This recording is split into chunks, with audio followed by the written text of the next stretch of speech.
Hello, this is me Mohammad Masood. और आज जो हमारा टॉपिक है वो डे थर्ड है कोरल ड्रा का। और आज के टॉपिक में हम शेप से ही रिलेटेड चीज़ों को देखेंगे कि कैसे हम शेप्स को वेल्ड कर सकते हैं, ट्रिम कर सकते हैं, इंटरसेक्ट कर सकते हैं, उनको सिंप्लीफाई कर सकते हैं, और बैक माइनस फ्रंट या फ्रंट माइनस बैक जो है वो कैसे कर सकते हैं। तो इस चीज़ को देखने के लिए हम स्क्रीन पर आते हैं कोरल ड्रा की। तो आइए स्टार्ट करते हैं। कुछ शेप्स जो है वो लास्ट जो टॉपिक है हमारा उसमें हमने देखा था, उसको नोट्स को देखा था। अगर हम नोट को ऐड करना चाहें, लेट्स सपोज हमारे पास ये शेप है, हम इसको कर्व बनाने के लिए तो शॉर्टकट की इज़ कंट्रोल क्यू।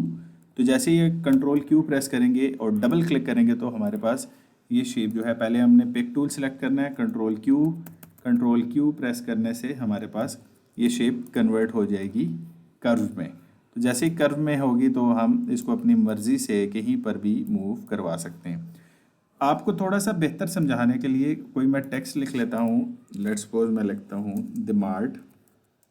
तो द मार्ट लिखने के बाद अब ये मेरे पास जो टेक्स्ट है, इस टेक्स्ट को लिखने पर आप देख सकते हैं कि ये सब के सब जो है वो स्मॉल कैप्स में लिखे हुए हैं। अगर आपने एक पैराग्राफ लिख लिया है और फिर आप कहते हैं कि यार ये तो मैंने इसको अपर कैप्स में लिखना था, तो दो तीन ऑप्शंस हैं मेरे पास। एक तो ये ऑप्शन है कंट्रोल शिफ्ट टी, तो यहाँ से भी आप जो है वो फ़ॉन्ट वगैरह को, स्टाइल, साइज़ को चेंज कर सकते हैं।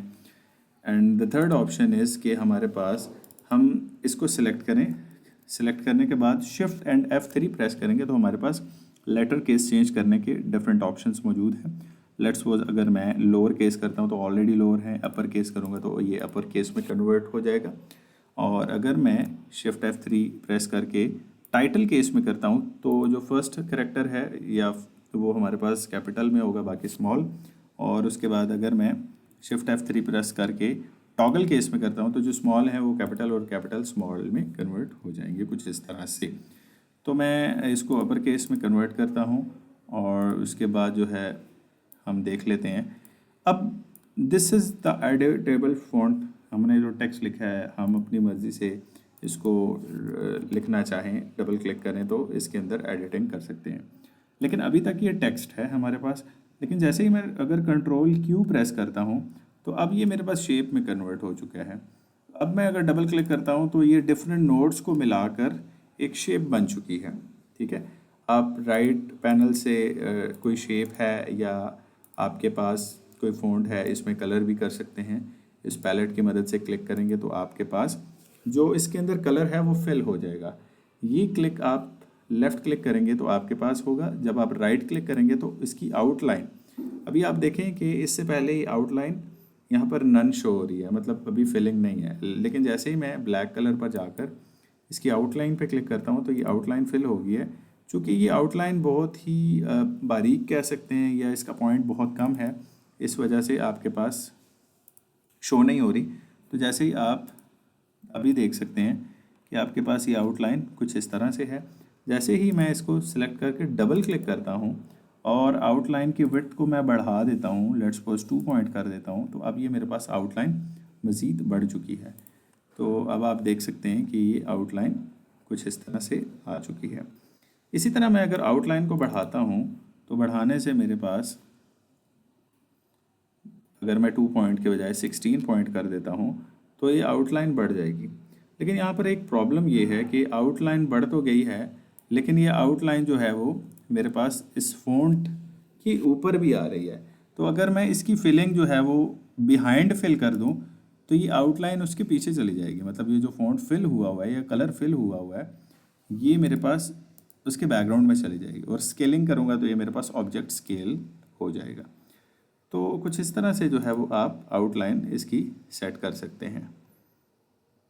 ओके, इसके बाद नेक्स्ट जो है वो आपके पास, ये मैंने आउटलाइन सेलेक्ट कर ली। अब इसके बाद नेक्स्ट जो है, अब चूँकि अच्छा ज़्यादातर जो लोग होते हैं अपना जो बनाते हैं, जो भी डिज़ाइन बनाते हैं, डिज़ाइन को बनाने के बाद उनकी कोशिश होती है कि वो उस डिज़ाइन को कर्व करके मार्केट में जाके प्रिंट आउट करवा लें। उसकी रीज़न ये होती है कि जब आप एक डिज़ाइन बना लेते हैं और उसके अंदर एक फ़ॉन्ट यूज़ करते हैं, लेट्स सपोज अगर मैंने यही फ़ॉन्ट यूज़ किया है और ये फ़ॉन्ट सिस्टम में मौजूद नहीं है, या फिर मेरे इस विंडो ऑपरेटिंग सिस्टम में ये फ़ॉन्ट मौजूद है, उसके पास कोई और विंडो है उसमें ये फ़ॉन्ट मौजूद नहीं है, तो फिर हो सकता है कि ये फ़ॉन्ट जो आपको नज़र आ रहा है ये फिर कुछ इस तरह से बन जाए, या फ़ॉन्ट मिसिंग का एरर दे दे, या आपके पास फाइल इस वजह से ओपन ना हो कि वो कहे कि यार ये फॉर्मेटिंग ख़राब हो जाएगी या फ़ॉन्ट मौजूद नहीं है, तो वहाँ पर काफ़ी ज़्यादा डिफ़िकल्टीज आ जाती हैं। तो हम कंट्रोल क्यू करके कर्व बना लेते हैं ताकि ये अब शेप में बन चुका है, अब उसके पास फ़ॉन्ट ना भी हो या हो भी, ये अब शेप बन चुकी है, अब फ़ॉन्ट नहीं रहा। उसके अलावा अब इसके अंदर आप मज़ीद कोई टेक्स्ट ऐड भी नहीं कर सकते। तो ये थोड़ा सा इसका ड्रॉबैक है, बट ये है कि आपके पास एक तो फाइल का साइज़ कम हो जाता है और शेप में कन्वर्ट हो जाता है। अच्छा, नोड एडिटिंग के बाद नेक्स्ट जो हमारा मेन टॉपिक है वो है वेल्ड। अब वेल्डिंग क्या है और बाकी चीज़ें क्या हैं।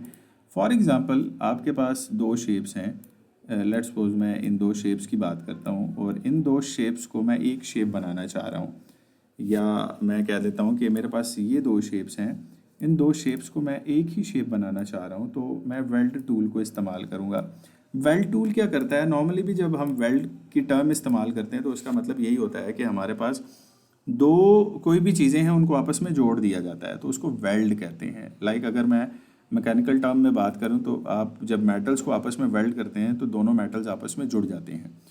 तो एक बात याद रखें वहाँ पर तो ये है कि सेम टाइप ऑफ जो मेटल्स हैं वही आपस में वेल्ड होते हैं। यहाँ पर भी ऐसे ही होता है।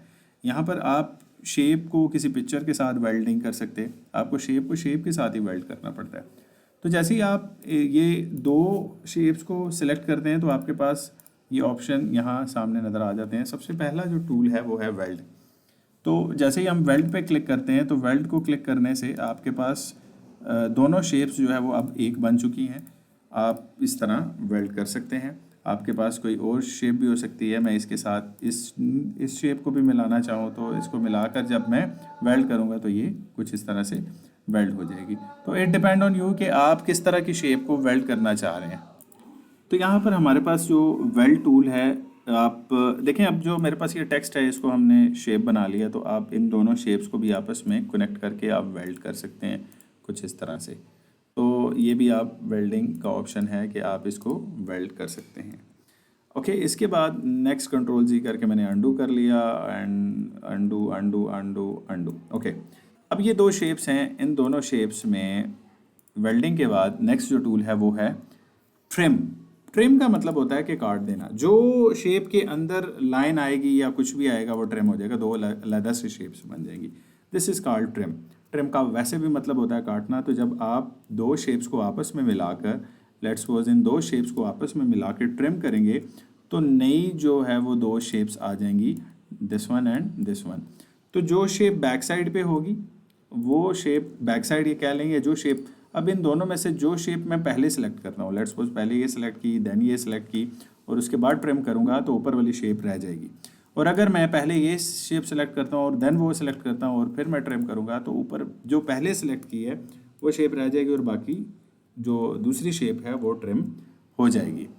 इसके बाद नेक्स्ट जो है वो है इंटरसेक्ट। इंटरसेक्ट में ये होता है कि आपके पास शेप जो है वो कट जाती हैं। ओके, तो शेप टूल जो है वो क्या करता है कि आपके पास जो ट्रिम टूल है, ट्रिम टूल का मकसद ये होता है कि आपने लेट्स सपोज इस शेप के अंदर ये डी जो है वो जो अंदर मौजूद है इस शेप को क्रिएट करना है। तो जब आप ट्रिम करते हैं तो ट्रिम करने से ये शेप जो है वो आपके पास, सॉरी इंटरसेक्ट से आपके पास ये शेप आ जाएगी, ये डी शेप जो है वो बाहर आ गई है। तो आपने कोई शेप ऐसी है, लेट्स सपोज अगर मैं यहाँ पर एक मून ड्रॉ करना चाह रहा हूँ, तो मून ड्रॉ करने के लिए मेरे पास एक शेप है, इसको मैं लाना चाह रहा हूँ। तो जब मैं इन दोनों को सिलेक्ट करूँगा तो मेरे पास मिड वाली शेप आ जाएगी मेरे पास। लेकिन जैसे ही मैं ट्रिम वाला ऑप्शन यूज़ करता हूँ तो मेरे पास, या सिंप्लीफाई वाला ऑप्शन सिलेक्ट करता हूँ तो मेरे पास ये शेप कुछ इस तरह से अलग से आ चुकी है, डेट विल बी मून। तो आप इस तरह सिंप्लीफाई का ऑप्शन जो है वो यूज़ कर सकते हैं, जिसमें ये है कि आपके पास जो दरमियान में जो भी किसी शेप के अंदर लाइन आ रही है वो लाइन ख़त्म हो जाती है। कोई भी शेप उसके अंदर आ रही है तो सिंप्लीफाई से आपके पास वो ख़त्म हो जाएगी और एक नई शेप जो है वो क्रिएट हो जाएगी। नेक्स्ट इसके बाद है वो है front minus back. Front minus back का मतलब ये है कि जो आपके पास फ्रंट पोर्शन है शेप का वो आपके पास माइनस हो जाएगा। तो जो शेप आपके पास, अब आपको कॉन्सेप्ट थोड़ा सा ये समझना पड़ेगा कि यहाँ पर जो एक स्क्वायर है ये आपके पास फ्रंट पे है, जबकि एक मून जो है ये बैक साइड पे है। तो जब आप फ्रंट माइनस बैक करते हैं तो आपके पास फ्रंट जो है वो माइनस हो जाता है बैक साइड से। लेकिन जब आप कहते हैं बैक माइनस फ्रंट तो बैक साइड जो है वो फ्रंट से माइनस हो जाती है। तो कुछ इस तरह से इसको इस्तेमाल कर सकते हैं। उसके बाद नेक्स्ट जो है वो आपके पास है क्रिएट बाउंड्री। तो जब बाउंड्री आप बनाएंगे तो एक बाहर वाली एक बाउंड्री जो है वो बन जाएगी, एक नई बाउंड्री जो बन जाएगी अगर आप किसी भी शेप की बनाना चाह रहे हैं। तो उम्मीद करता हूँ कि आपको आज का टॉपिक समझ आया होगा। आप इसकी प्रैक्टिस करेंगे, इट डिपेंड्स ऑन प्रैक्टिस, कि जितनी ज़्यादा आप प्रैक्टिस करेंगे उतना ही आपको बेहतर जो है वो समझ आएगी। अपना बहुत ज़्यादा ख्याल रखिएगा। नेक्स्ट लेक्चर तक के लिए अल्लाह हाफ़िज़।